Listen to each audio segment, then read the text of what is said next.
बिस्मिल्लाहिर्रहमानिर्रहीम। अस्सलाम वालेकुम and welcome back to my YouTube channel. आज की वीडियो में हम एक बुत की परस्तिश करने वाले नौजवान का वाक़या बयान करेंगे। हज़रत अब्दुल वाहिद बिन ज़ैद रहमतुल्लाह अलैह फरमाते हैं कि हम लोग एक मर्तबा कश्ती में सवार कहीं जा रहे थे। हवा की गर्दिश ने हमारी कश्ती को एक जज़ीरा में पहुंचा दिया। हमने वहाँ एक आदमी देखा कि एक बुत की पूजा कर रहा है। हमने उससे पूछा, ये तू किसकी परस्तिश करता है? उसने उस बुत की तरफ इशारा किया।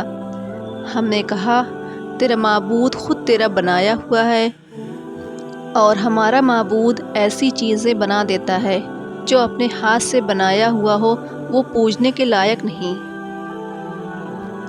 उसने कहा, तुम किसकी परस्तिश करते हो? हमने कहा, उस पाक ज़ात की जिसका अर्श आसमान के ऊपर है, उसकी गिरफ्त ज़मीन पर है, उसकी अज़मत और बड़ाई सबसे बालातर है। कहने लगा, तुम्हें उस पाक ज़ात का इल्म किस तरह हुआ? हमने कहा, उसने एक रसूल हमारे पास भेजा जो बहुत करीम और शरीफ था। उस रसूल ने हमें ये सब बातें बताई। फिर उस आदमी ने पूछा, वो रसूल कहाँ है? हमने कहा, उसने जब पैगाम पहुँचा दिया और अपना हक़ पूरा कर दिया तो उस मालिक ने उसको अपने पास बुला लिया ताकि उसके पैगाम पहुँचाने और उसको अच्छी तरह पूरा कर देने का सिला वो इनाम अता फ़रमाए। उसने कहा, उस रसूल ने तुम्हारे पास कोई अलामत छोड़ी है? हमने कहा, उस मालिक की पाक कलाम हमारे पास छोड़ी है। उसने कहा, मुझे वो किताब दिखाओ। हमने कुरान पाक लाकर उसके सामने रख दिया। उसने कहा, मैं तो अनपढ़ हूँ, मैं पढ़ा हुआ नहीं हूँ, तो तुम इसमें से कुछ मुझे सुनाओ। हमने एक सूरा सुनाई। वो सुनते हुए रोता रहा यहाँ तक कि वो सूरा पूरी हो गई। उसने कहा, इस पाक कलाम वाले का हक़ यही है कि इसकी नाफरमानी ना की जाए। उसके बाद वो मुसलमान हो गया। हमने उसको इस्लाम के अरकाम व अहकाम बताएं और चंद सूरतें कुरान पाक की सिखाईं।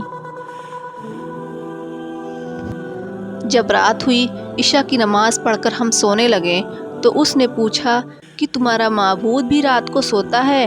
हमने कहा, वो पाक ज़ात हय्युल क़य्यूम है, वो ना सोता है ना उसको नींद आती है।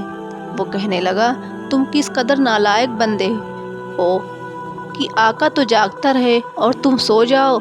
हमें उसकी बात से बड़ी हैरत हुई। हम उस जजीरे से जब वापस होने लगे तो वो कहने लगा, मुझे भी अपने साथ ही ले चलो ताकि मैं दीन की बातें सीखूं। हमने उस आदमी को अपने साथ ले लिया। जब हम शहर अबादान में पहुँचे तो मैंने अपने साथियों से कहा, ये शख्स नौ मुस्लिम है, इसके लिए कुछ माश की फ़िक्र भी चाहिए। हमने कुछ दिरहम चंदा किया और उसको देने लगे। उसने पूछा, ये क्या है? हमने कहा, कुछ दिरहम है, इनको तुम अपने ऊपर खर्च में ले आना। कहने लगा, ला इलाहा इल्लल्लाह, तुम लोगों ने मुझे ऐसा रास्ता दिखाया जिस पर खुद भी नहीं चलते। मैंने एक जजीरा में था, एक बुत की परस्तिश करता था, खुदाए पाक की परस्तिश भी नहीं करता था। उसने इस हालत में भी मुझे ज़ाये और हलाक नहीं किया, हालांकि मैं उसको जानता भी नहीं था। बस वो इस ज़ात जब मैं जान गया हूँ, बस वो इस वक्त मुझे क्यों ज़ाये करेगा, जबकि मैं उसको पहचानता भी हूँ, उसकी इबादत भी करता हूँ। 3 दिन के बाद हमें मालूम हुआ कि उसका आखिरी वक्त है, मौत के करीब है। हम उसके पास गए, उससे पूछा, तेरी कोई हाजत हो तो बता। कहने लगा, मेरी तमाम हाजतें उस पाक ज़ात ने पूरी कर दी जिसने तुम लोगों को जज़ीरा में मेरी हिदायत के लिए भेजा था। शेख अब्दुल वाहिद रहमतुल्लाह अलैह फरमाते हैं कि मुझ पर दफ़ातन नींद का गलबा हुआ। मैं वहीं सो गया तो मैंने ख्वाब में देखा, एक नहायत सरसब्ज़ शादाब बाग है। उसमें एक नहायत नफीस कुब्बा बना हुआ है। उसमें एक तख्त बिछा हुआ है। उस तख्त पर एक हसीन लड़की कि उस जैसी खूबसूरत औरत कभी ने किसी ने नहीं देखी होगी। ये कह रही है, खुदा के वास्ते उसको जल्दी भेज दो, उसके इश्तियाक में मेरी बेकरारी हद से बढ़ गई है। جب میری آنکھ کھلی تو اس نو مسلم کی روح پرواز ہو چکی تھی۔ ہم نے اس کو تہجیر و تکفین کی اور دفن کر دیا۔